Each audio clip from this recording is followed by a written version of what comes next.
Shane Warne, Muttiah Muraleedharan, Anil Kumble, ये cricket की दुनिया के वो स्पिनर्स हैं जिन्होंने स्पिन की परिभाषा ही बदल दी, जिनके आगे बड़े बड़े बल्लेबाज पानी मांगते थे। शेन वॉर्न की बॉल ऑफ द सेंचुरी हो, मुरलीधरन के 800 विकेट का रिकॉर्ड हो या कुंबले का एक ही इनिंग में पूरी पाकिस्तानी टीम को आउट करना हो, इन दिग्गजों के कारनामे हमें मुंह जुबानी याद हैं। पूरी दुनिया में इनकी तूती बोलती है। आलम यह है कि आज जब कोई गेंदबाज अच्छी गेंदबाजी करता है तो उसे इनके साथ रख कर बात की जाती है। भाई फलाने की गेंद तो शेन वॉर्न की तरह टर्न करती है, धमाका गेंदबाज तो मुरलीधरन की तरह बल्लेबाजों को अपनी धुन पर नचाता है। ये ठीक है, पर एक भारतीय स्पिनर ऐसा भी गुजरा है जिसको क्रिकेट की दुनिया में वो पहचान नहीं मिली जिसका वो सच में हकदार था।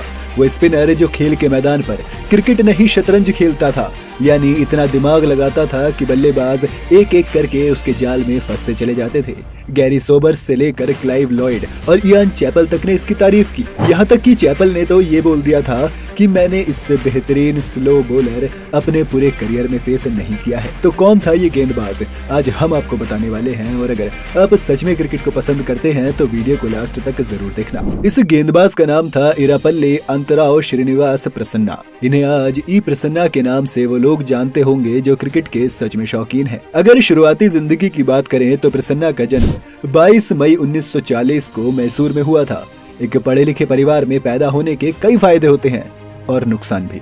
मैसूर में प्रसन्ना के पिता सिविल सर्वेंट थे। साउथ में पेरेंट्स उन दिनों बच्चों को कुछ बनाना चाहते थे तो डॉक्टर या इंजीनियर, और प्रसन्ना के पापा भी उनको इंजीनियर देखना चाहते थे, लेकिन वो क्रिकेट खेलते थे। जब 1960-61 में यूनिवर्सिटी में इंजीनियरिंग का पहला साल चल रहा था तो उनका इंग्लैंड के खिलाफ इंडियन टीम में सिलेक्शन हो गया। अब आज के दौर में अगर आपका सिलेक्शन भारत की टीम में हो जाता है तो आपके घर वाले तो क्या, आपके दूर दूर तक के रिश्तेदार खुशी से झूम उठेंगे। लेकिन उनके पिता तो ये नहीं चाहते थे कि उनका लड़का पढ़ाई छोड़ क्रिकेट टीम में शामिल हो। और जब वो पहला टेस्ट खेले तो उनके पिता बहुत नाराज हुए और 1961-62 में जब टीम वेस्ट इंडीज जाने वाली थी तो उनके पिता ने साफ साफ कह दिया कि क्रिकेट छोड़ो, पढ़ाई करो। लेकिन उस वक्त उनके काम आए बीसीसीआई सचिव एम चिन्नास्वामी। उन्होंने उनके पिता को मनाया कि अपने लड़के को वेस्ट इंडीज जाने दो और इस बात पर सहमति बनी कि वापस आकर वो इंजीनियरिंग की पढ़ाई पूरी करेगा। लेकिन कहानी को अभी और फिल्मी बनना है और जब वो वापस आए तो जिंदगी ने उनके लिए तबाही तैयार कर रखी थी। उनके पिता अब उनके लिए नहीं थे, वो गुजर चुके थे। जब पिता गए तो प्रसन्ना के हाथ से बॉल भी गिर गई। अब क्रिकेट छोड़ उन्हें अपनी इंजीनियरिंग की डिग्री पूरी करनी थी, नौकरी ढूंढनी थी, क्योंकि ये वो दौर था जब क्रिकेट में कुछ खास पैसा नहीं था। उस वक्त रणजी मैच खेलने के रोज सिर्फ 5 रुपए मिलते थे और 6 दिन का टेस्ट मैच होता था तो प्लेयर को 220 रुपए मिलते थे। इसीलिए उनके माँ बाप कहते थे कि क्रिकेट खेलोगे तब तक तो ठीक, लेकिन छोड़ दोगे तो पैसे के मामले में खुद को कहीं खड़ा नहीं पाओगे। और इस वजह से उन्होंने क्रिकेट छोड़ दिया और इंजीनियरिंग करने लगे। इसके बाद 5 साल तक प्रसन्ना क्रिकेट से दूर रहे, मगर जिंदगी को अभी एक मोड़ और लेना था और फिर एक दिन वो मैदान पर लौटे। जमीन थी वेस्ट इंडीज की। इंडियन टीम 1966-67 के सीजन में वहां गई थी। इन 5 सालों में उनकी बॉल कितनी बेचैन थी ये मैच के पहले ही दिन देखने को मिल गया। प्रसन्ना ने उस दिन 87 रन देकर 8 विकेट लिए और इसके बाद वो नहीं रुके। अपनी ऑफ स्पिन का तिलिस्म उन्होंने ऐसे देशों में भी जाकर दिखाया जहां इंडिया कभी नहीं जीतती थी, जैसे ऑस्ट्रेलिया और न्यूजीलैंड के खिलाफ उन्होंने 16 टेस्ट मैचों में 23.5 के इकोनॉमी से 95 विकेट लिए।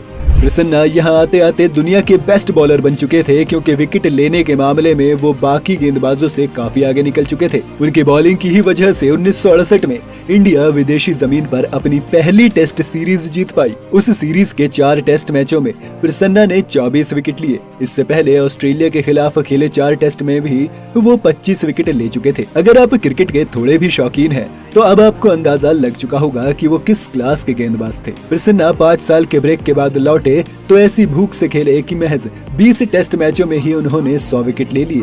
ये किसी भी इंडियन बॉलर द्वारा लिए गए सबसे तेज 100 विकेट थे इसलिए क्योंकि ये रिकॉर्ड रविचंद्र अश्विन के आने तक नहीं टूटा था।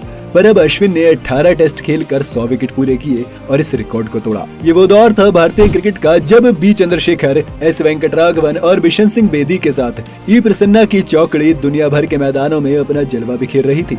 साल 1962 से 1983 के बीच इन चारों ने साथ में 231 टेस्ट खेले और 853 विकेट लिए। इन्हीं के बूते भारतीय टीम न्यूजीलैंड, वेस्ट इंडीज और इंग्लैंड में जीतने का सपना पहली बार पूरा कर पाई थी। इंडिया का ये स्पिन अटैक उस वक्त दुनिया भर में बल्लेबाजों को छका रहा था जब फास्ट बॉलर्स का आतंक हुआ करता था। वेस्टइंडीज से लेकर ऑस्ट्रेलिया और यहाँ तक कि पाकिस्तान की टीम भी अपने तेज गेंदबाजों के फैले डर पर सवार होकर जीता करती थी। और उस बीच प्रसन्ना के साथ भारत की ये स्पिनर्स की चौकड़ी बहुत साल तक कायम रही। प्रसन्ना 1961 में टीम में आए थे और बी चंद्रशेखर 64 में, वेंकट 65 में और बिशन सिंह बेदी 66 में आए। चारों अपने डेब्यू के वक्त 20 साल से भी कम बरस के थे। अब साल 1978 में 18 साल बाद जब भारत पाकिस्तान के बीच रिश्तों में थोड़ा सुधार दिखा तो टीम इंडिया पाकिस्तान के दौरों पर गई। अब प्रसन्ना उस वक्त 38 साल के हो गए थे, वेंकट और चंद्रशेखर 33 साल के हो चुके थे और बेदी 37 साल के। अब आप सोच रहे होंगे कि हम आपको उम्र क्यों बता रहे हैं। दरअसल 3 मैचों की सीरीज में इंडिया 2-0 से हार गई। सीरीज में पहली बार 3 वनडे मैच भी रखे गए थे जिनका हिस्सा प्रसन्ना नहीं रहे और ये भारत की स्पिन चौकड़ी का अंत था। वहां से चारों वापस भारत आए और क्रिकेट टीम से बाहर हो गए। खास बात यह है कि चारों ने कभी भी इंटरनेशनल टेस्ट क्रिकेट से ऑफिशियली रिटायरमेंट नहीं ली। इन्हें टीम से बाहर करने का कारण ये दिया गया था कि इनकी उम्र हो गई है और टीम वनडे क्रिकेट के हिसाब से भी सोचने लगी है। कप्तान अजीत वाडेकर के खांचे में ये खिलाड़ी फिट नहीं बैठते थे। प्रसन्ना ने कुल 49 टेस्ट मैचों में 189 विकेट लिए थे। इनमें इनका करियर बेस्ट रहा 76 रन देकर 8 विकेट लेना। 1968 में वेस्टइंडीज के दौरे पर गैरी सोबर्स के विकेट बतौर मैनेजर भारतीय टीम को 1985 के कप में पाकिस्तान को हराते हुए देखना और बोर्ड से 2014 में मिले लाइफ टाइम अचीवमेंट अवार्ड को वो अपनी जिंदगी के सबसे हसीन पलों में याद करते हैं। आपको क्या लगता है कि क्या सच में ये खिलाड़ी इस तरह का एग्जिट और पहचान डिजर्व करता था? हमें कमेंट करके बताओ। अगर आपको वीडियो पसंद आई हो तो इसे लाइक और शेयर करना मत भूलना और चैनल पर नए हो तो सब्सक्राइब कर लें।